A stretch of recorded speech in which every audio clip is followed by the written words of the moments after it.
Chapter 24. Secret Egypt. There, in old Egypt, in the sunny land of Kern, existed the great mysteries of Gnosis. Whoever in those days was admitted to the initiatory college, after having been submitted to the most difficult trials, received by word of mouth the terrible secret of the great arcanum, the key of sexual magic. Everyone who received this secret had to take an oath of silence. Whoever swore and then violated his oath was taken to a paved courtyard of death. There, before a wall covered with strange hieroglyphs, he was inevitably put to death. His head was cut off, his heart was torn out, his body was burned, and his ashes thrown to the four winds.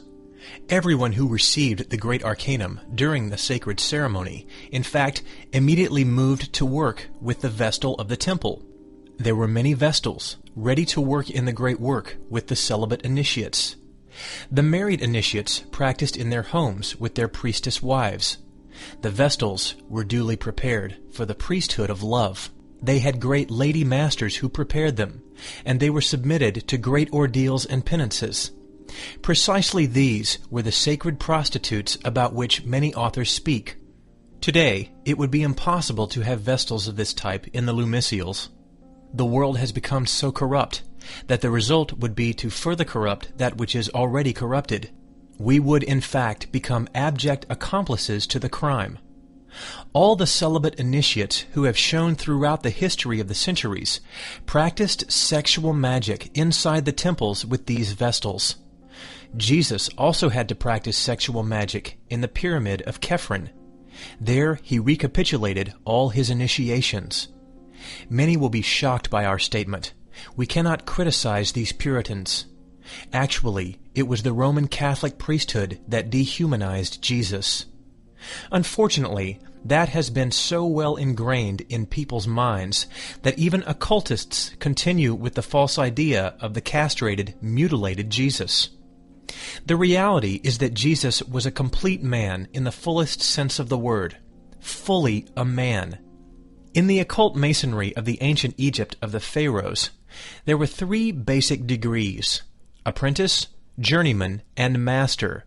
These three degrees are related to the ethereal forces that flow through and around the spinal column of each human being. Madame Blavatsky says of them in The Divine Doctrine, "The Trans-Himalayan school locates Sushumna, the chief seat of these three nadis, in the central duct of the spinal cord, and Ida and Pingala, the two witnesses of the apocalypse, in the left and right sides, respectively.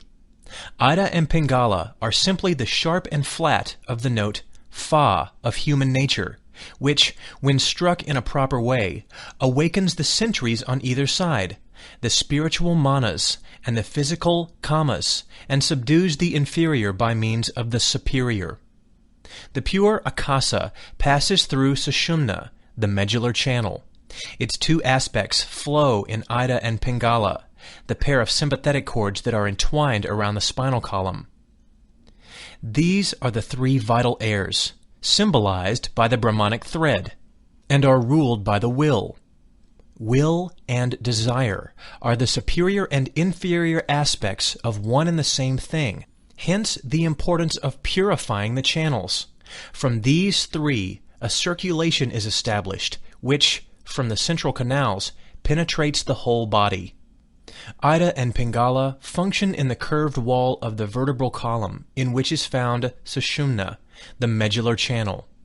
They are semi-material, positive and negative, sun and moon, and put into activity the free and spiritual igneous current of Sushumna.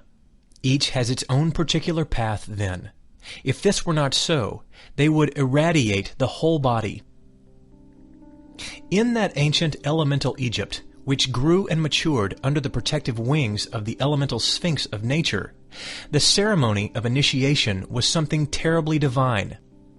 When the venerable master wielded the sword in the act of admission, the channels of Ida and Pingala, the two witnesses, and the channel of Sushumna, along with the forces which circulated through them, received a tremendous stimulus.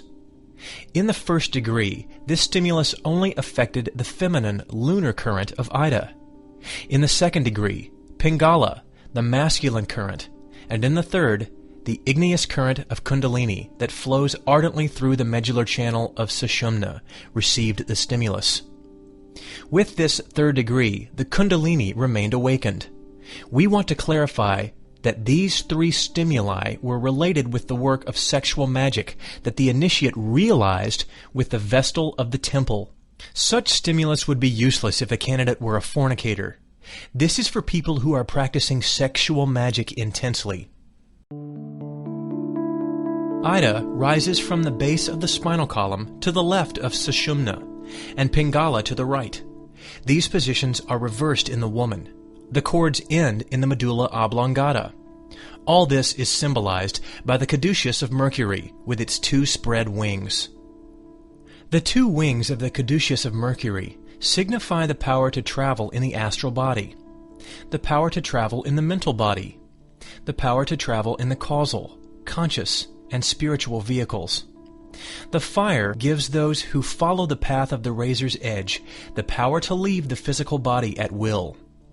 Kundalini has the power of awakening the consciousness of the human being. Within the fire, we remain completely awakened in the superior worlds. All those who have awakened in the superior worlds live absolutely consciously outside the physical body during the hours of sleep. Whoever awakens the consciousness can never again dream. They become, in fact, and rightfully, absolutely conscious citizens of the superior worlds. They work with the White Lodge while their physical body sleeps.